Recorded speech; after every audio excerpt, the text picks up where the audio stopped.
Pak Ketua, terlepas dari bagaimana MK nanti Mahkamah menempatkan kesaksian Pak Firman ya dan Pak Hendrik, saya mau dapat beberapa klarifikasi atau penjelasan. Pertama, tadi kan di awal Pak Firman Subagio menjelaskan mengundang banyak sekali ya organisasi. Itu yang diundang itu dijawab langsung saja Pak. Yang diundang itu untuk membahas prolegnas atau membahas naskah akademik Undang-Undang Cipta Kerja. Bapak saja Pak, jangan ditanya Pak. Yang kita bahas itu adalah pertama ada sosialisasi prolegnas dan kedua ada pembahasan mendengarkan rapat pendapat umum itu masukan-masukan daripada masyarakat yang mulia. Masukan terkait dengan prolegnas. Yang pertama ada yang terkait dengan prolegnas, sosialisasi itu sudah menjadi tugas daripada badan legislasi ketika ada sebuah rancangan undang-undang yang dimasukkan dalam prolegnas. Dan berikutnya setelah kami di Panja itu kita mendengarkan dari para stakeholder untuk memberikan masukan dan saran dan pendapatnya. Demikian yang mulia. Terkait dengan prolegnas.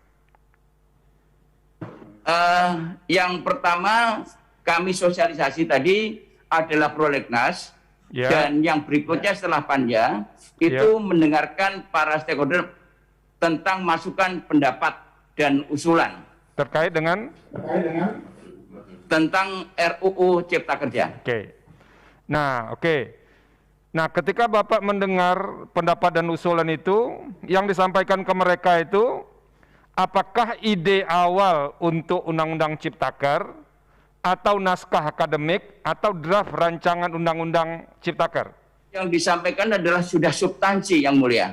Jadi bukan lagi naskah akademis, bukan lagi yang lainnya, tapi mereka memberikan masukan-masukan sesuai dengan aspirasi dari organisasinya masing-masing yang mulia. Enggak, pertanyaan saya, yang Bapak sampaikan ke organisasi itu, ide akan adanya Undang-Undang Ciptaker, yang dulu kan Cipta Lapangan Kerja ya, atau naskah akademiknya, atau draft rancangan undang-undangnya. Itu kan berbeda semuanya.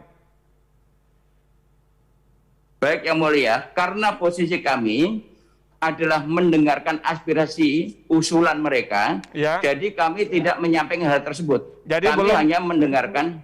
Belum ada bahan yang disampaikan ke mereka ya, begitu ya? Iya, karena memang kami tidak menyampaikan itu dan mereka itu datang untuk menyampaikan aspirasi kepentingan organisasi masing-masing. Iya, karena itu penting saya tanyakan Pak, bagaimana mungkin DPR menyampaikan itu kalau draftnya dan segala macam ini kan usul inisiatif pemerintah ya. Makanya saya tanyakan tadi, apakah Bapak itu mensosialisasikan prolegnas atau naskah akademik atau rancangan undang-undang? Nah itu perlu kejelasan. Tapi tadi tidak ada ya rancangan undang-undangnya, apalagi naskah akademiknya ya? Tidak ada yang mulia. Oke, itu yang pertama. Yang kedua, yang perlu dapat penjelasan dari Bapak berdua adalah terkait dengan poin berikutnya. Ketika terjadi perbedaan pendapat ya untuk mencapai persetujuan bersama, itu kan ada dua fraksi yang walk out atau meninggalkan ruang sidang itu. Menurut tatib DPR, kalau ada yang itu kan diupayakan dulu untuk melakukan musyawarah. Di tatib DPR-nya begitu. Nah, sepengetahuan Bapak itu sudah dimusyawarahkan enggak dengan dua fraksi yang walk out itu, Pak? Udah ada musyawarah enggak? Baik, terima kasih yang mulia. Karena pada tahap pengambilan keputusan di tingkat 1, dari dua fraksi tersebut ikut menyetujui terhadap rancangan undang-undang ini disahkan menjadi undang-undang. Namun di dalam proses politiknya ketika paripurna mereka berpendapat lain, sehingga ketika itu sudah akan diambil keputusan untuk melakukan musyawarah mufakat dan mereka tetap melakukan walkout dan akhirnya forum secara menyeluruh meminta kepada pimpinan untuk melanjutkan pembahasan dalam paripurna untuk mengambil keputusan. Demikian Yang Mulia. Kalau saya tidak salah di tatip DPR itu, kalau ada yang berbeda pendapat lalu dilakukan rapat tertutup untuk melakukan musyawarah ya. Nah pertanyaan saya, musyawarah itu ada atau tidak? Sebelum, tadi sebenar itu Bapak. Jadi orang walkout atau tidak itu tidak mempengaruhi. Tapi kan mekanisme internal itu dibawa dulu ke musyawarah, lalu kemudian kalau musyawarah tidak tercapai, baru proses itu bisa diterima secara formal. Ada enggak musyawarahnya? Terima kasih Yang Mulia. Seperti yang kami sampaikan, dari meja pimpinan menawarkan untuk dilakukan musyawarah waktu itu. Namun dari dua fraksi tersebut tetap memilih melakukan walkout.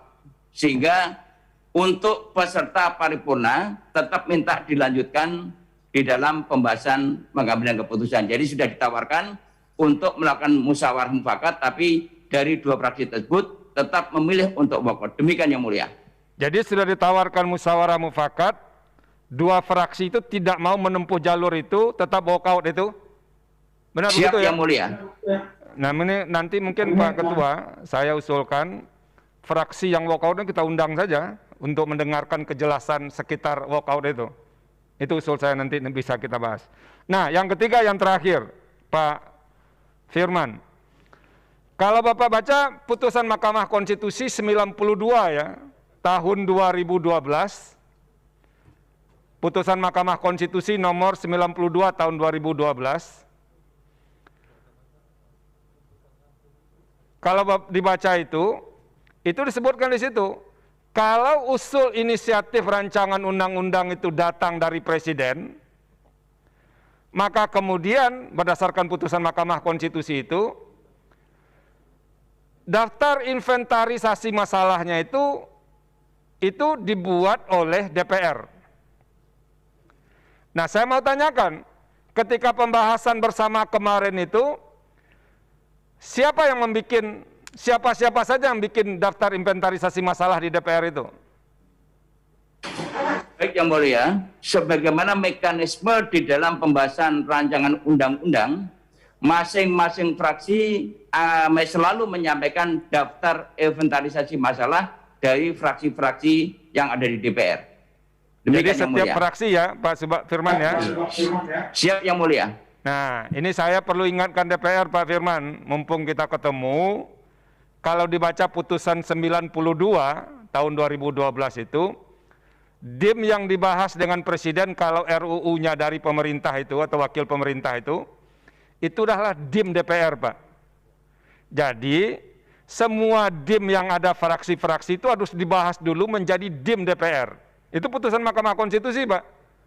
Maka dikenal di dalam putusan itu pola pembahasan bipartit.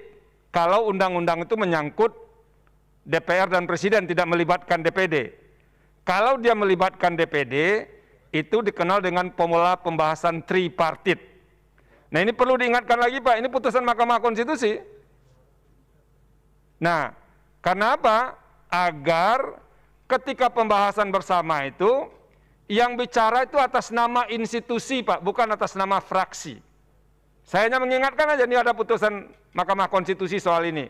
Nanti tolong didiskusi, dibaca lagi. Putusan Mahkamah Konstitusi nomor 92 tahun 2012 yang mengatur bagaimana proses pembahasan rancangan undang-undang dengan persetujuan bersama rancangan undang-undang itu. Kalau itu diikuti, pembahasan akan jadi lebih sederhana, Pak. Nah, tidak seperti yang terjadi hari ini. Kalau pemerintah berpendapat, nanti ada fraksi A, fraksi B, fraksi C.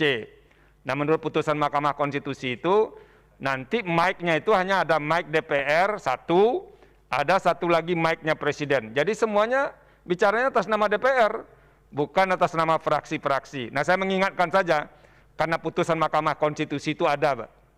Terima kasih, Pak Ketua.